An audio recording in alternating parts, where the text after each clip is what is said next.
Good afternoon, everyone. My name is Charles Harris. I am CEO of Central Florida Community Action Agency located in Gainesville, Florida, and I am also the Vice Chair for the Florida Alliance. I want to welcome you to the Florida Alliance Summit, as well as this session, Recruiting and Training Great Board Members. As an executive director that works under a board of directors and having served on a board, this is so important, the recruitment aspects and training to make sure that you have effective board members is so important. So I'm sure you will find this presentation to be very useful and productive to you.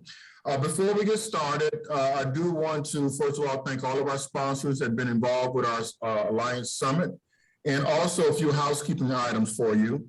We're asking that all participants mute yourselves during this time. Also, keep in mind that this is a safe space, so we ask that you be respectful of yourself as well as others. For attendance purposes, we're asking that you put your name and organization in the chat so we can get a count of who is joining us today. Any questions that you have for the speaker, please place them in chat as well. And during the end of the presentation, there will be a Q&A session where those questions will be answered in the order in which they're received. For those of you who need closed captioning, it is enabled. So if you need this feature, please hover over More at the bottom of the screen and click on Enable Live Transcript. This session is being recorded and will be available, as well as all the session materials, to you approximately 1 week after the event.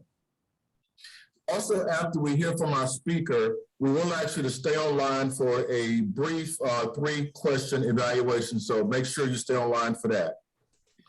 Now, it is indeed a pleasure for me to introduce our speaker for this session, Dr. Casey Gilbert.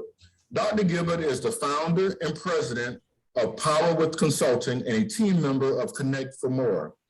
She brings diverse management skills and a background in executive leadership to her consulting practice. Casey is a change agent who believes in the power of inspiring people, both individually and in a collective vision. As executive director of Portland, Oregon Downtown from 2015 to 2020, Casey oversaw a long-term strategic plan that increased visibility, brand awareness, and enhanced support for all constituents of an expanded downtown district. She also served as the executive director of Melbourne Main Street in Florida. So please join me in welcoming Dr. Gilbert. Thank you so much, Charles. I'm really excited to be with you all here today. And in just a moment, I will share some slides. But as Charles said, I'm Dr. Casey Gilbert, and I really want to extend a grateful thank you to Terry and to Charles, to the Alliance for having me here. As Charles said, the importance of developing and strengthening your board cannot be underscored. It is so vital to then develop a strong organization. So that's what we're going to focus on today. And my hope is that we're going to have an engaging conversation. So at certain points during the presentation today, I may call on you to share your experience with boards of directors, either as a board member, as a staff person, as somebody who's interacted with boards. So be ready, because I may call on you to participate, because I really want this to be fun today.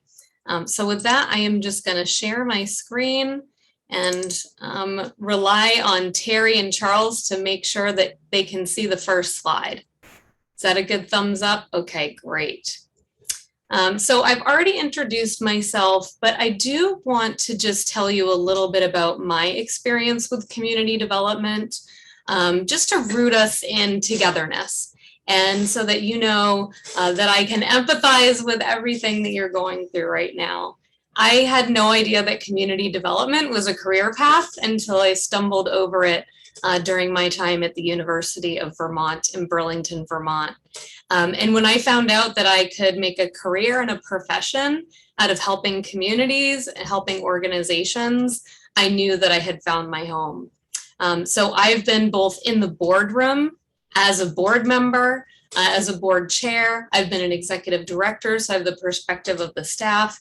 And now as a consultant, I work with a variety of organizations, large and small. So I bring perspective, I bring experience, and I bring a love for community development with me here today. And we could truly spend an entire conference just talking about board development. But today we're going to focus on 3 particular areas of board training and recruitment and development. The 3 stools that I want to look at today, we'll look at recruitment, we'll look at onboarding, and we'll talk about meetings. Everybody's favorite. How can we make meetings more productive in our time together? And as I said, when we get to each one of these topics, I've got some prompts for questions that I will put out to the audience and hope that you'll want to engage and participate and tell me a little bit about your experience with board development. So with that, the goal of this session, and this is something that I'd love for you to keep in mind as we have a conversation over the course of the next hour, is what are 1 or 2 action items? What are those 1 or 2 little nuggets that you'll take from today and bring back to your organization? Because it's not just enough for us to have a conversation today and get philosophical about board development and building great boards, but it's about how we take what we learned together today, how we leverage our collective wisdom, and then bring that back to our organizations and put it into action. And I know it can be overwhelming. You go to a conference and you leave and you're like, oh my gosh, I want to do 100 things immediately, right? Today, all I'm asking is that you take maybe 1 or 2 things away from this session. So be thinking about that because I am going to revisit this at the end. And again, just want to check with you, Charles, my slides are advancing okay. You can see the goal slide. Okay, wonderful. We always have tech glitches in Zoom, right? So I want to make sure that this is a great and efficient experience for everyone. Charles mentioned that I have Power with Consulting, my own consultancy, but I'm working today with Connect for More. And I'm here to represent them and this collective of consultants who are here to help you in your growth and development as an organization. We believe that there's power in the collective. The more consultants that we can bring together with a broad and diverse skill set, the better that we can help our clients and organizations in their growth and in their path. And what I love about Connect for More and why I have decided to partner with them is because they not only talk the talk, but they walk the walk. And just to let you know, these presentation slides will be available afterwards. So I may not walk through everything on the slides. They'll be shared with you. I may just run briefly through the topic. So they will be shared with you later so you can visit them in more detail. But Connect for More, we had a retreat recently. And what I really love about this organization and the consultants that I work with is that their philosophies are completely in alignment with my own personal values. And the philosophies that you see on the screen that all the consultants sign on to as we work together are just like the plans that we develop for organizations. They're living, they're breathing, they're evolving. So we discuss them, we take information as it becomes available to us, and we try to improve on this constantly. So that's just a little bit about me, a little bit about Connect for More, and why I'm here with you today. Now I want to get to know you all a little bit better. So I'm going to ask my friends at the Alliance if they will help me launch a poll. And the first thing that we're going to ask the audience is which of these categories best describes you? And if you don't see the poll, that's okay. You can type it in the chat, but you should see a poll pop up in front of you. And we want to know what best describes you. Chief executive, board chair, board member, staff member, other. And if it's an other, again, feel free to just type that in the chat so that we can get to know you. Excellent. How are we doing? Do we need to give people a little bit more time or are we good to go? All right, Great. And then if it's okay, can the Alliance also help me launch? I feel like I'm on The Price is Right. And can the Alliance also help me launch poll number 2? I'd like to know a little bit more about your expertise level on board governance. So would you rate yourself as a beginner? Would you rate yourself as intermediate? You have a little bit of experience with board development, board recruitment and training, or do you consider yourself an expert? How are we doing with poll number 2? And again, feel free to type in the chat if you don't see that. Poll is not up at this time, but as you mentioned, they can also use the chat. Great, thank you, Charles. So what I fully expect to see here today is a variety, a diversity in the type of people who have showed up. We have staff members, we have volunteers. Yes, excellent, I'm seeing the results now. We've got some chief executives, we've got board members, we've got staff members. So I think today, regardless of where you find yourself, on which side of the boardroom table, I think that you'll find something today to bring back to your organization. And were we able to get poll number 2 up? Excellent, there it is. Magical technology, thank you, team. So this is rating your expertise on board governance. And if you can go ahead and participate in that, it'll give me a sense of who I am talking to today. That would be wonderful. Excellent. And if you haven't already had the opportunity to do so, at the beginning of the session, Charles invited everyone to type in the chat your name, your organization, and just say hello to the group. So we'll give you some time to do that as well. Great. All right. So we have a variety of experience in the room as well today, with some beginners, some intermediates, and some experts, which means I'm going to have to step up my game. So hopefully, again, you'll all find something here today that you can bring back to your organizations. As I said, we could do an entire conference, an entire weekend just on how to develop great boards. But today I want to focus on 3 areas.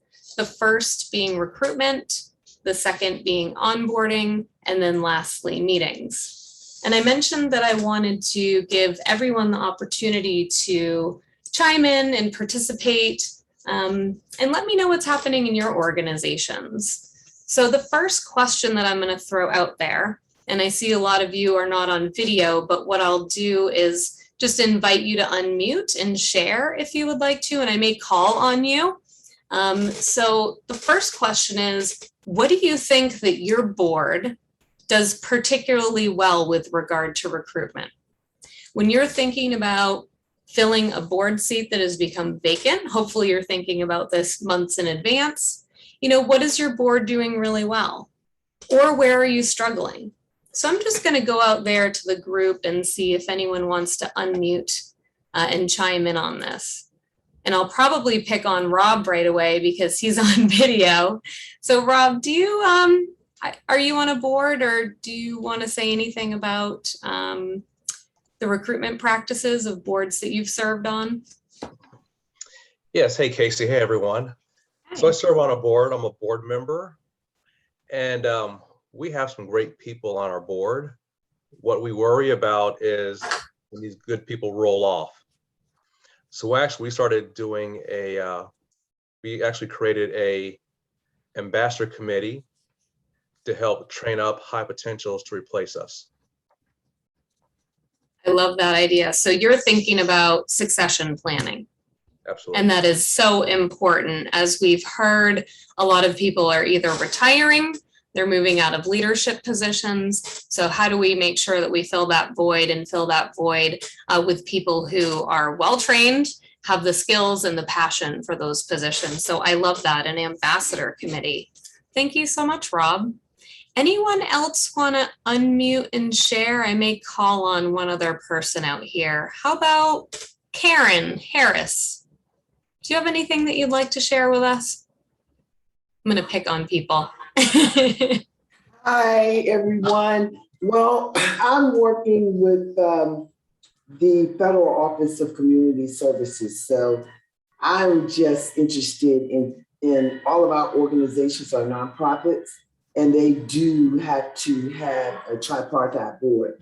So I don't have anything to add to this conversation. I am here listening to what makes up a good board member. So I can't help you with that. That's wonderful. I love it. No, Karen, this is perfect. And just what our poll said, right? We've got some beginners here who are ready to soak up the knowledge like a sponge. We've got people like Rob who are here, who are in that intermediate expert category, who have some great ideas and collective wisdom to share with the group. So I really appreciate your shares. And what I want to bring to the table today, as far as recruitment, are 3 bullet points that I hope we can have a little bit of discussion and dialogue around. As Charles said, if you have a question, you can either put it in the chat and we'll get to it later, or just make a note of it.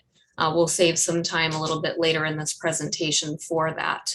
But the first thing is, when you're looking to recruit, looking outside of your circle of influence is so important. And DEI is not just a buzzword right now, and I'm not an expert in DEI, but I know some people who are, and they happen to be having a session today at 4:30. So you can join Terry and Charles at 4:30 Eastern today, and they are going to do a deep dive on DEI. But for me, when I am thinking about how to bring diversity to my board and why is it important, 2 of the questions that I ask myself is our community reflected in our board of directors? Is our community reflected in our board of directors? You have to figure out how you're defining your community. And then you have to look at your board and see where there's a mismatch, where things are not lining up. You can use a board matrix for this. That's a really common tool to start, assessing your board diversity. And then another question I like to ask is, are those that we serve reflected on our board? Are those whom we are working on our mission every day, the people who we are delivering services to, the people who we are delivering programs to, the people who we are partnering to, are they reflected on our board? So those are 2 of the questions that I like to ask myself when I'm looking at a board and deciding whether or not we need to change up our matrix a little bit and increase the DEI. And then another thing, why is diversity important? Well, the research will tell you that more diverse boards outperform financially and otherwise less diverse boards all the time. So if for no other reason, but there are many reasons. So look outside your circle of influence. And I think those are some really great questions that you can ask yourself when you're looking at your board. The second thing is setting clear expectations. I think a lot of times we recruit people and then we try to hold them accountable for things that they didn't even know that they were supposed to be accountable for. Oh, I didn't know I needed to do that. I didn't know I needed to roll up my sleeves and volunteer at the annual gala. I didn't know I needed to fundraise $5,000 every year. So I think setting really clear expectations for your board members, and a good way to do this is through a job description or a board member contract. And this goes above and beyond the duty of loyalty, the duty of obedience, all of those we need to set those expectations for our board members. But what is the expectation of time? What is the expectation of being an ambassador out into the community? How are these board members representing your organization when they're speaking to others about your organization? So helping your new recruits understand and set clear expectations will help them be able to perform better. And I just want to note, you'll see some purple text here with some underlines. I've embedded resources into this presentation for you so that you don't have to just take my word for it. If you want to do some deeper dive reading afterwards and dig in and see where I found some of this research, I've linked the presentation so that you can do some more reading and homework afterwards. And then finally, ensuring a good fit. I worked recently with an organization that was all volunteer. They had a founder ED who was also working for like $0. There was only 4 or 5 board members, but let me tell you, they interviewed and they took the time and sat down with every board member and had a one-on-one heartfelt discussion about why this organization, why now, do you have the time to commit? And the interview is a 2-way street. The board member is trying to find out if the organization is a good fit for them, and the organization is trying to find out if that board member is a good fit for the organization. And this is a really great chance to start having that conversation before you just fill a seat. So I love these 3 methods for improving your board recruitment. Again, looking outside your circle of influence, making sure that your board reflects your community, setting clear expectations for your board members using a job description or a contract, and ensuring a good fit, sitting down, having a coffee with them, getting to know them before you sign on the dotted line. So that's a little bit about recruitment and some best practices that you can take back to your organization. The second topic that I want to talk about today is onboarding. So again, I'm going to reach out to the audience and just see if you want to tell me a little bit about your experience with your organization's onboarding process for new members. So I may pick on you and ask you to unmute, and if you don't have anything to share, that's okay. But again, I want to try to include some people in the conversation. So I think I will try to call on Jason. Do you want to chime in? And then I'll come back to you, Nancy. I see you've turned on your video. Jason, do you have anything to say about onboarding? Yeah. Hi, everybody. My name is Jason Clevenger. Hi. Actually, I'm a community development specialist with ICF, supporting the Office of Community Services Community Economic Development Program. So I probably have a little bit less experience with the onboarding of new board members, but than some of our colleagues in the audience. But what I do have a little bit of experience with is advising grantees when they are facing these succession situations with their board. You know, someone may step off, or they may just have some sort of inadequate capacity at the board level already. And it's really about, I think, just being honest with yourself as an organization about what you need to make your program successful, and then being very strategic about the individuals you go after recruiting to have those initial conversations with. I like that. So putting the end outcome in mind, what do we want to achieve and who can help us achieve that? Right. I love that. Great piece of wisdom, Jason. Thank you so much. Nancy, hello and welcome. I'd love to hear about your experience with your organization's onboarding process. Great. Well, good afternoon, everyone from sunny South Florida, Fort Lauderdale here. A couple of things. I'm actually in banking, but I've been serving on boards for 35 years now. And some of the practices that I've had, and I'm board chair of actually almost three organizations now, is that we usually, when we want to make sure we have a good fit, is ask the potential board member to attend a minimum of 2 meetings, not only for us to get to know the person, but to also then make sure it's a good fit for them and that they can make the meeting commitment for dates and times and things. And then when we get to the process where we actually vote a potential new member in, we do assign a mentor for a minimum of 6 months. So this is another board member that actually, when the board packages are sent out for the members to read prior to, they go over it, answer any questions, and they find it feel connected, because obviously they're learning all about the organization, the programs and services and things. And then we also have an orientation for new board members where the CEO and myself as board chair actually sit down for several hours and do an orientation. And then we also ask our new board members to visit the agency during operating times of the day so they can kind of see the programs and services. And some of the organizations I sit on that I'm very passionate about are under behavioral health. So whether they're mental illness or substance use, we, in some of the boards, because of grant contracts, either state or federal dollars, require us to have a minimum of 50% clients ourselves, as far as being on the different boards and things, to make sure, again, that we're providing the services to the people that we represent from our contracts. And that's it. Nancy, I love that. And I love what you said about, having a requirement to make sure that you have clients on your board. That's a surefire way to ensure that your organization is reflective of the clients you serve and the community that you serve. You talked about having a mentor. You're going to love my next slide, and I'm so glad that you brought that up. That's so important, the buddy system, have somebody shepherd you through, answer those questions about culture, avoiding any faux pas. So you gave some really great nuggets of wisdom. So thanks so much, Nancy. I see another person coming on video. Ethel, do you want to share with us about onboarding too? Oh, you've just muted yourself. All right, well, I will circle back to Ethel, and I think I'm going to go around the room and see. Bob, do you happen to have anything that you'd like to share about your organization's onboarding practices? And if not, I'll move boldly on. Charles is raising his hand. Charles, why don't you tell us? Yes, just first a shout out to Karen and Jason. As I introduce myself, I do work with community action, which is under the HHS OCS umbrella.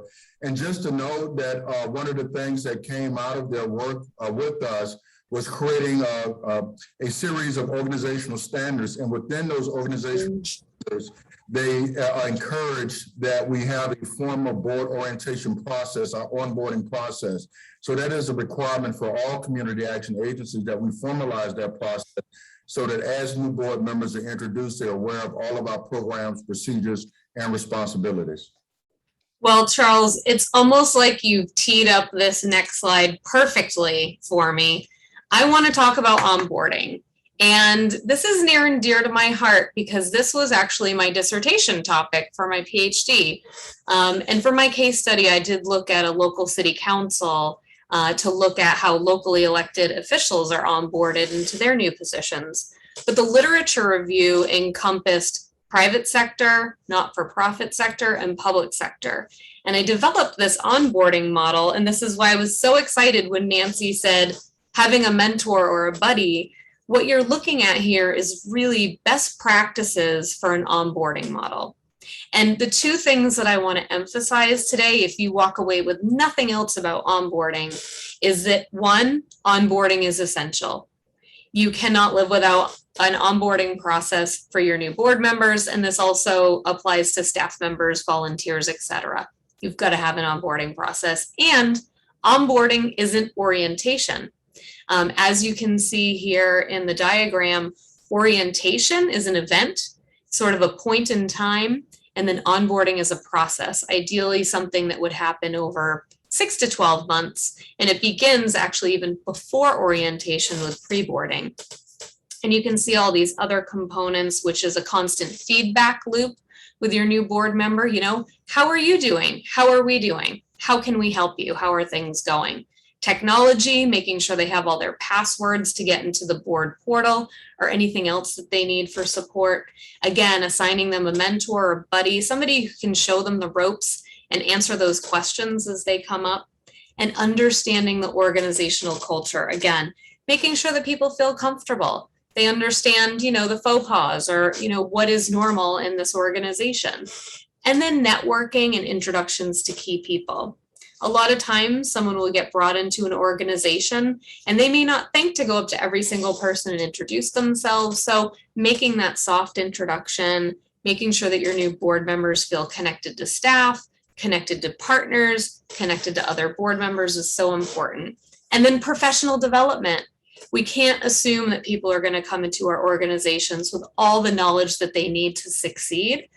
So making sure that there's opportunities either built into board meetings, built into your annual retreat, or providing them opportunities outside the boardroom to engage with other organizations in professional development. This is the secret sauce for onboarding, making sure that you have a process in place. Charles, I loved hearing that this is, you have organizational standards regarding this, and I hear a lot of best practices around the room already being implemented. So kudos to all of you.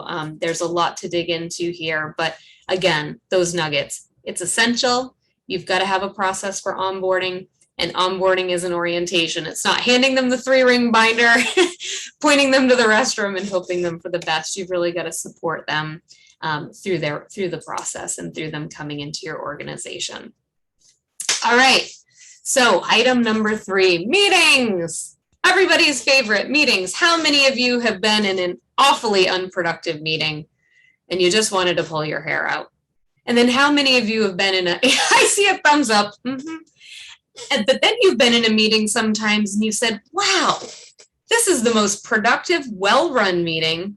And you know those elements, you can see it. When someone is conducting the meeting, like the conductor of an orchestra, they're keeping everything moving. We're staying on agenda. There's engaging conversations, like you know it, right? You know when you're in a meeting that's going nowhere, and you know when you're in a meeting that's going to end on time, that's going to be productive, and you're going to leave feeling like I did something there. So I'm going to ask you all. I see so many thumbs. I'm excited. I know you have a lot to say about meetings. So what do you think makes a great board meeting? And then what are some examples of worst practices? So anyone want to jump in here and unmute? Otherwise, I can call on some folks. I see Ethel popped up again. Do you want to go ahead and unmute yourself, or maybe our team can help you with that? There you go. Can you hear me? Perfect. Yeah, perfect. I think what makes a great meeting is board members being on time, meeting schedule, not 4 and 5 hours, making sure that your board members have their material ahead of time so that they can be able to, read over it. And one of the annoying, worst thing that I think that can happen in a meeting is when you disagree, that you disagree with angry, that people be angry with each other instead of disagreeing to agree. So I think those are some issues that I think board members need to look into. I love that. Thank you, Ethel. And my Pepe, so my French grandfather, he was big into the Boy Scouts. And when I hear you saying, be prepared, be on time, and be civil, I'm thinking my Pepe would say those are some values that the Boy Scouts would espouse too. But it's just, good governance. It's showing up, it's being engaged, and as a board member, making sure that you're prepared and you read the materials ahead of time. And then for staff, as you said, Ethel, making sure that those materials go out with enough time so that the board members can truly read them, process them, ask any questions that they need either before they get to the board meeting or at the board meeting. So fantastic.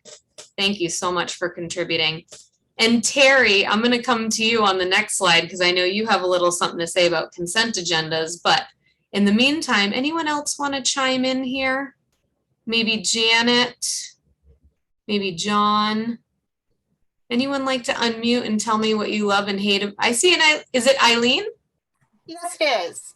Hi, Eileen. What do you love or hate about meetings? Well, I think that one thing to talk about is, especially for new members of a board, to be able to feel valued by the other board members. It seems as though sometimes people who have been on a board for a longer period of time think that their voice matters more. So allowing those new members to really feel valued. Oh, wonderful. And you are going to love my next slide because I am mentioning this important thing, which is making sure all voices are heard. That some people just don't have the volume turned up on theirs and other people have the volume turned down on theirs. So I love that. Lakeisha, did I see you unmute? Yes. Can you hear me? I can perfectly. And I'm sorry, I have a migraine, so I'm in the dark, but Oh, well, thank you for joining us. Absolutely. Thank you for having me. So serving on the board for years, different organizations, but starting off early on, not knowing the role on the board, right? Making sure that those instructions are clear and concise, and that other individuals know that a board member is not the CEO of the organization. We are here to support the business, but to know and define what is our role in that space, and how we don't overlap or step into an area that we should not be answering for. Thank you. That is so important. That bright line between who is managing the CEO and who is managing the staff. And I have seen it so many times in organizations where the board members are just knocking on a staff member's door and saying, oh, could you do this for me? Nope, you got to go to the CEO, go to the executive director. There's a chain of command. And sometimes it's so hard to stick to that, but it's incredibly important. So I love that. Yes, making sure people understand their roles, so important, both in the boardroom and outside of the boardroom. Rob. Hey, Casey, talking about knowing your roles. On my board, we have subcommittees. So everyone's on a subcommittee whether it's advocacy, fundraising, membership development. So the committees meet quarterly, but the board meeting, they're all able to share their own voice, one voice, because we met as a committee and we came up with this. These are the policies we want to put in place. So it really helps you with knowing your role. Also, we have all of our documents dropped. It's not Dropbox, but they're in a shared folder. So we all can look at the documents before time or anytime. I love that. And that kind of goes back to that piece in onboarding about technology. Do you have a technology platform that supports your board members, that's accessible for everyone? Everyone communicates a little bit differently. Everybody accesses information a little bit differently. So how can we make it easy for our board members to be prepared? And yes, the idea of committees too, this is democracy in action. How are we making collective choices together that we then have to come to the board and say, okay, this was what you gave for us to work on. We're now bringing it to the board for consideration so that everybody can see how we're stepping up and agree that this is a good way to move forward in support of our mission. So I love that. I see John popped up on video. So do you want to contribute something to the good or bad or ugly of meetings? Sure. The first board I was ever placed on by my boss at a bank that I used to work at was a community theater. And I would say there was definitely a lot of drama in the theater, and it came out in the board meeting. So I would say keep yourself in check as far as if you have issues that maybe the board doesn't need to know about, you kind of keep those to yourself. And there's also some board shaming. So there was just I was surprised to find out they were wanting whatever is a working board. So there was a lot of shaming board members because they didn't have time to, usher at the program, at the shows, or yeah. So I would say keep your drama limited, and please don't embarrass or shame your board members. I love that. Yeah, thank you, John. And that goes back to setting expectations for people when they join the board. And you were sort of placed on the board, so you didn't have necessarily much say in that. But coming onto that board, it would be helpful to know, what the expectations were going to be of you as a board member so that you could make sure that you lived up to it. And then again, I also love what you said about, let's not blur the line between personal and professional. There's a time for sharing about what's happening in our personal lives. It may not be at the board meeting. Maybe it's at the board mixer or social later on, So I think those are really great points and well taken. So thank you, everyone, for contributing. So I want to focus on these 4 points for making the most of meetings. And again, a reminder, you see these purple, the purple text with the underlines. I've embedded some links so that you can kind of click through. And if you say, oh, yeah, I think we should be using a consent agenda. Tell me more about that. You can click on this link and find out more. So I'm a big fan of consent agendas. And a consent agenda is essentially an agenda item that's placed at the top of the agenda that can include everything from financial and committee reports to other important documents and information that can be voted on all at once. Now, the expectation here is that the board members have read the information ahead of time, that they've asked any clarifying questions, and this isn't just a way to rubber stamp a bunch of stuff through. It's just not. However, if there is something on the consent agenda that's bringing up a lot of discussion, you can pull it out of the consent agenda, make it its own agenda item, and make sure that you have some discussion around this. But how many times have you been in meetings and month after month, you're kind of hearing the same committee reports over and over again, and people are thinking, okay, time's a wasting. We read this ahead of time. We don't need to hear it again, right? Let's get down to the important business of the organization. So I want to go to my friend Terry, because when we were talking about this, she said, we started using consent agendas and it was great. So I'd love for you to share your experience with us. I'm happy to, because I think, well, I have several board members on the call, so they'll either back me up or they'll tell me that I'm insane which is fine.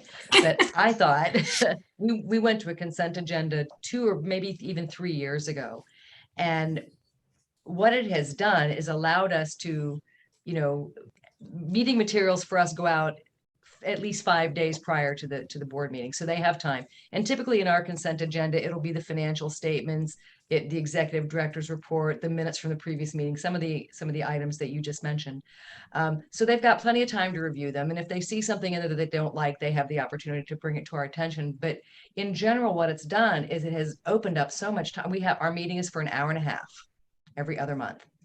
And what it's done is given us an hour and 20 minutes to actually talk about business, to bring in a speaker, about a topic that the board has raised. We really need to find out more about this, to do a training, to really do a deep dive into something that is important, like our work plan for the year. So we have found it to be really, really helpful. At least that's my opinion. Maybe some of my board members will share what they think too. I love that, Terry. You shared so many good things right there. Number one, you said our meetings are 90 minutes every other month, because I heard someone earlier say, please don't have a 5-hour meeting, right? We need to be respectful of people's time. They're volunteering their time, talent, and treasure. They've got other things than this board that they're doing, right? And then talking about your work plan. How many times do we have a work plan or a strategic plan and we put it on a shelf and we don't talk about it? And that's the whole thing we're supposed to be doing, right? Is our work plan and our strategic plan. So let's talk about it. And then you said professional development, bringing in speakers, talking about important topics, providing more clarification and education for our board members. Oh, you get a gold star. I love it. Charles, you unmuted. Chime right in. And just to back up Terry again, I think it moves you from just the ordinary run-of-the-mill board meeting when everybody is I to actually being more interactive and giving an opportunity for folks to interact and really take that deep dive or deep discussions as you have listed there. Great. Thank you, Charles. And I excuse me, Casey. I yeah, go ahead. As a statewide organization and not being able to meet in person for the last almost 2 years, having more engaging board meetings has really helped board members get to know each other and bond. Beautiful. Another positive attribute of making time for my second bullet point, which is deep discussions. Making time in your board meetings for what matters most to the organization. And then we touched on this a little bit. We heard that, sometimes you have board members who, because they've been on the board so long, they feel like maybe their experience or knowledge is more valuable than others. The volume is turned up a little bit on that board member, right? And I think what's important is that we make sure all voices are heard. And you're going to have folks at the table who say, oh no, I'm good. I'm really just here to listen. They have valuable insight that you need. And sometimes you need to call on them, get them to come out of their shell a little bit. It's not just enough sometimes to say, anyone want to comment? As you've seen me, I've picked on people here. I've said, Bob, do you want to chime in? John, Janet, make sure that you are going around the table, making sure that everybody has the chance to contribute. And you can give them an opt-out. I think I modeled that earlier too. If I call on you and you're like, you know what? I don't have anything to contribute to this conversation. I'm going to pass. That's okay. But making sure that we're calling all the voices into the room is so important. And who can help with this is your board chair. And I cannot emphasize enough how important the selection of a board chair is, making sure that you have that strong leader who can keep you on agenda, who can keep things rolling, who can keep people engaged, making sure that you're turning down the volume on certain people, turning up the volume on others, not getting too off track with the drama and things that people might want to contribute about their most recent awesome Hawaiian vacation. Not everyone can go to Hawaii on vacation, right? So that might be a sensitive topic to bring up and make people feel alienated. So your chair is so important to make sure that you keep that conversation on track. So big fan of recruiting, training, vetting your right leader for your board as well. So this is how I think you can make the most of your meetings. Again, I've linked some great resources in here for you to follow up with on later. And I promised Terry and Charles that we would have a ton of time for questions at the end. Charles has been tracking the chat. So what I'm going to do is I'm going to stop sharing my screen, because after this, I think I only have 2 slides and I can put them back up very easily.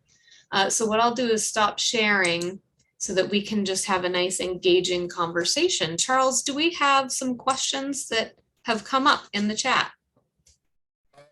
Not a question, but I do want to note, Nancy had talked about one of the things that they do with their board is provide them a updated manual, which includes the bylaws, mission, vision statements, financial audit, and other contact information. So thanks, Nancy, for that information. Wonderful. And I see, I got a chat. Someone was asking about the slides and then the resources, the links that are embedded. So what I want to do is just go to Terry and say, could you remind everyone in this session how they can access this presentation after today, to make sure that if they want to, I guess, either rewatch the presentation because it's recorded, look at the presentation slides, or click through to those links, how they can do that? Yeah, sure, Casey. We're going to be uploading to a Dropbox all of the information from this session, and next week we will be uploading. We'll make sure that everything is uploaded so that you'll have access to all of that. So you'll get the PowerPoint. You'll have the link for the recording. I believe we enabled the closed captioning. So the live transcript will also be available, and it'll be linked. So you'll be able to click on those links in Casey's presentation and access those documents. Great. So that's going to go out not just to you who are in this session, but to everyone who registered for our event. All right, And that is so helpful. And just in case, if you've been attending other sessions, Monday and Tuesday, and you're planning to attend other sessions this week, it's the same process for every session. Great. And did I see, Rob, did you raise your hand? Nope. Okay. Great. I do have a question for you. When you were talking about the onboarding process, just wondering, based upon your experience, who should drive that? Should it be the board chair, the executive director, or should it be an onboarding membership committee? What's the best practice on that? That's a great question, Charles. And I would think that if you had a committee, for example, a governance committee that's heavily involved with that board recruitment process, that they could help in the onboarding. Now, depending on where you are in that onboarding cycle, beginning, middle, or end, there may be, staff members that might need to come in and do some training modules with the board. You may have some outside partner organizations that are coming in and giving presentations. But I'd say from start to finish, it would be, members of your executive and governance committee and your executive director, making sure that you're going through that checklist, because you've got to have some accountability. So I would say that's who it would rest with, the executive director and a small handful of board leadership, either the executive committee, the governance committee, etc. Yep. Great. And I'm seeing, I went back in the chat all the way to when we first tuned in, and I'm loving this because I see folks from Georgia, Savannah, Georgia. I've been there. It's beautiful. I'm in Florida. I see folks from Minnesota, Florida, all over the place, Chicago. So I'm just so happy to have you all here and be able to have this conversation so that you can bring these great little tidbits back to your organization. So I know we do have another question. Oh, okay. Sandra, she says, who should handle? Oh, board donations. This is a really great question, Sandra. And my opinion is, and others may have a different opinion, but my opinion is every organization needs to handle this based on their own values and their own mission. I know some organizations in their job description or their board member contract, they have a financial contribution that either you give yourself or that you go out and fundraise. And I think that's a conversation that's got to be had at the board level to say, who can we ask, who can we expect to give? because not everyone's going to be able to give. So I think that's a really personal conversation to every board, one that should be talked about. But you can also give an opt-out in certain circumstances. So if you want to make it, a requirement, have an opt-out where if you have a board member who says, I just really can't do that, but they have all, checked all the other boxes, be able to have an opt-out for people. So that's probably my best answer. And I see Nancy has a question too. Hi, Nancy. Yeah, I was actually just going to make a comment as I see that there's many bankers that are on the board too. And we know that for banks, part of the CRA community reinvestment is we need to give back to the community. So serving on boards in most cases, depending on the type of board and their mission, we get service hours that the regulators look at. So something that we just started actually about 2 months ago, we reached out and I have a vendor that's actually preparing a board training 101 for the employees of our bank. So if we're asking them to serve, but not telling them how to find a board or what you need to look for, it's so important. So we're going to have a train the trainer for my department, which is 5 people over 5 states. And we'll go out in our markets and offer this 30-minute training session. But we teach them, that if you're going to serve on a board, find something that you're very passionate about so that you're going to look forward to being there and giving of your time and energy and resources, but also, instructing them, not only should the board be evaluating you, but you need to be evaluating the organization as well.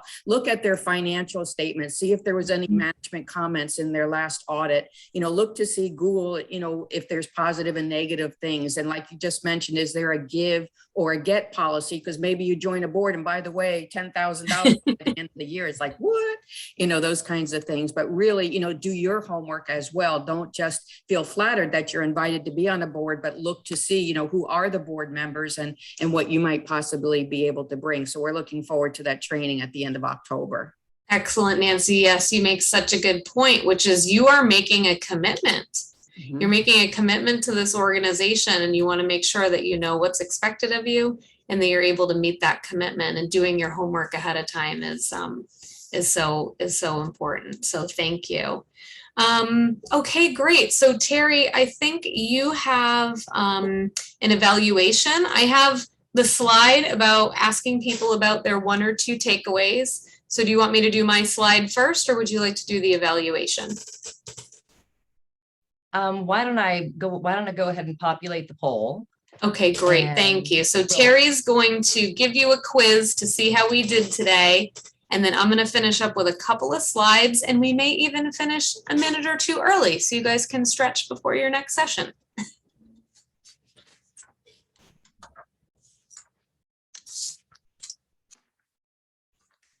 Okay, I'm having a problem with the poll, so maybe you should go ahead, Casey. That's excellent. All right, no worries. I have got it here. Okay. Doop. Oh, your poll's up.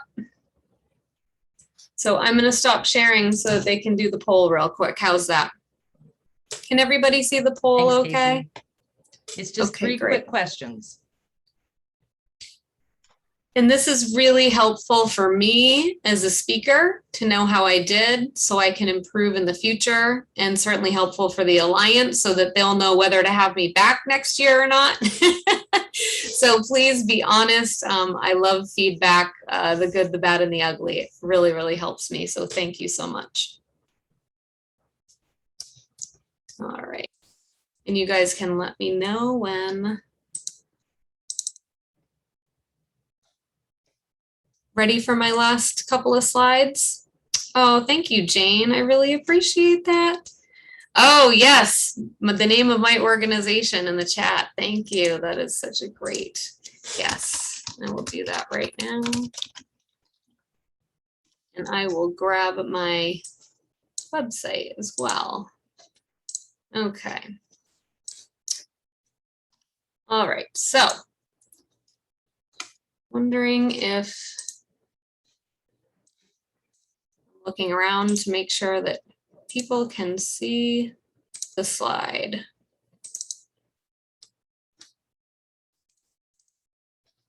Can everyone see the revisiting session goal slide? Okay.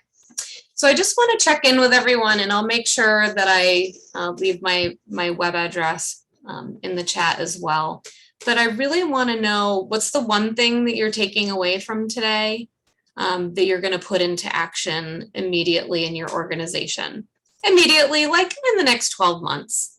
So one or two things that you're going to bring back to your organization to help strengthen your board, either with regard to recruitment, onboarding, meetings. And again, these will be embedded in the slides too, but just a reminder to visit Connect for More, empowerwithconsulting.com. The websites are both here on the slides, but I'll make sure I pop them in the chat as well. You can also follow us on social media, and you can also receive a free consultation to strategize with your organizations if there's something that they're needing. So it's just been an absolute pleasure to be with you all today. And I just want to turn it back over to Terry and Charles to see if there's any last things that they want to share before we wrap up today. I just want to thank you again and thank everyone for your attendance today. I felt that this was very productive. And again, hopefully there are a few takeaways that you can use that will help you to strengthen your board. Turning it over to Terry for any last minute comments. Thanks, Charles, and Casey, thank you so much. This was a really engaging session. It was exactly what we hoped for. I appreciate all the effort that you put into this. Just a thanks everybody for joining us today. I hope you learned something useful. I did see another comment in the chat from Lakeisha where they asked their CEO to provide a list of acronyms and what they actually meant. And I got to tell you, that is probably one of the best ideas I've heard, because we tend to be very, we just assume everybody knows what we're thinking. But Lakeisha, thank you for sharing that. Thanks everybody for sharing your ideas and your thoughts. And we hope that we will see you again. We have another session coming up at 1:30.